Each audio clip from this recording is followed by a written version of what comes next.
She looked in the mirror and whispered, "Why am I never enough?" Her reflection didn't answer, but deep inside, a voice kept repeating, "You are unlovable."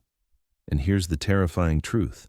Millions of women carry that same hidden belief, not because it's true, but because life, society, and scars from the past taught them to think that way. Tonight, we're going to step into the shadows of the mind and uncover why some women feel unlovable and how they can break free. Early experiences and childhood beliefs. Imagine a little girl. She draws a picture, proudly holding it up to her parents. One smiles absent-mindedly.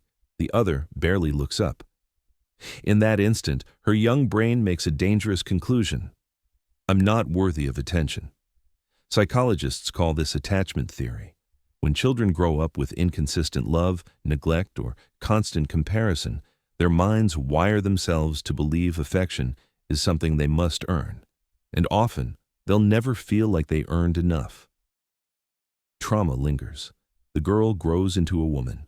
And every time someone pulls away, cancels plans, or chooses someone else, that childhood wound whispers, "See? You're unlovable." The impact of society and media. Fast forward to adulthood. She scrolls through Instagram. Perfect bodies, perfect relationships, perfect smiles. But here's the psychology. Social comparison theory shows that humans naturally measure their worth against others. The problem? Social media is a stage of illusions, and women especially are bombarded with impossible standards of beauty and success. Day after day, this comparison feeds the belief that they're less than, less beautiful, less wanted, less lovable. It's like living in a hall of mirrors, every reflection distorted. Toxic relationships and rejection. Now, picture this. She finally finds someone who notices her. At first, it feels like salvation, but slowly, the mask slips. The relationship becomes toxic. Love is conditional. Affection is withheld. Rejection repeats. Psychologists explain this cycle as reinforcement. When rejection happens often enough, the brain wires pain to identity. She doesn't just think, "They left me." She thinks, "They left me because I am unlovable." And the tragedy? The longer she stays in toxic cycles, the deeper that false belief carves itself into her soul. Inner critic and negative self-talk. But sometimes the enemy isn't out there. It's inside. That inner voice, the critic, whispers constantly, "You're not good enough.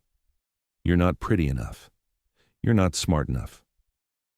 Psychologists call this cognitive distortion. The mind exaggerates flaws and erases strengths. Overthinking becomes poison. Perfectionism turns into a cage.